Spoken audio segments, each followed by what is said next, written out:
Hello friends, hi. కొంతమంది హస్బెండ్లకి చెప్తున్నాను, దయచేసి మీ ఇంట్లో మీ వైఫ్ కొంచెం డల్లుగా ఉన్నా సాడ్గా ఉన్నా తన దగ్గరికి వెళ్ళి ఏమైంది, ఎందుకు డల్లుగా ఉన్నావు, ఏమైంది, వాట్ ఈస్ ప్రాబ్లం, ఏంటి ఏంటి రీజను అని దగ్గరికి వెళ్ళి అడగండి.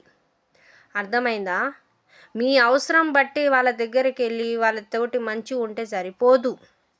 అప్పుడప్పుడు వాళ్ళ మనసు ఏందో, వాళ్ళ మనస్తత్వం ఏందో అర్థం చేసుకొని ఉండండి. ఇలా అర్థం చేసుకోవాలనిపిస్తేనే మ్యారేజ్ చేసుకోండి. లేదు, నేను అర్థం చేసుకోలేను, నా భార్యని నేను ఎప్పటికీ అర్థం చేసుకోలేను అని అంటారు చూడండి, అలాంటప్పుడు మీకు పెళ్ళి అవసరం లేదు. అందరికీ చెప్తున్నాను, పెళ్ళాన్ని అర్థం చేసుకునే గుణము ఉంటుంది అని అంటేనే పెళ్ళి చేసుకోండి. అంతేగాని నేను అర్థం చేసుకోను నా భార్యని అని అంటారు చూడండి, మీకు పెళ్ళే అవసరం లేదు. బయట చాలామంది ఉంటారు, పైసలు ఎన్ని పడేస్తే అంతమంది వస్తారు. చెప్తున్నాను, పెళ్ళాన్ని అర్థం చేసుకునేవాడు అసలు హస్బెండే కాదు. ఒకేలా పెళ్ళం ఎంత మంచిగా, కొంతమంది హస్బెండ్లు ఉంటారు, ఏదైనా ఒక మాట చెప్పినామనుకో దాన్ని బీభత్సంగా లాంగ్ లాంగ్ లాగి లాగి లాగి దాన్ని పెద్దగా చేస్తారు.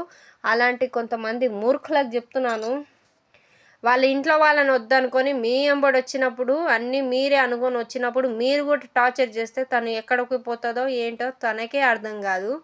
దయచేసి మగవాళ్ళకి దండం పెడుతున్నాను, ఆడవాళ్ళని మనస్తత్వం అర్థం చేసుకోండి.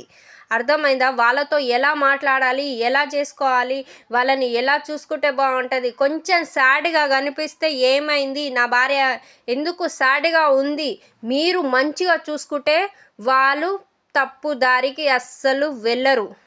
మీరు మంచిగా చూసుకోకపోతేనే తప్పు దారికి వెళ్తారు. ప్రతి ఒక్క హస్బెండ్కి చెప్తున్నాను, గుర్తుపెట్టుకోండి. నాకేం పెళ్ళి కాలేదు, పెళ్ళి అయితే అందరికీ డీటెయిల్గా ఎలా చెప్పానో అలా చెప్తాను.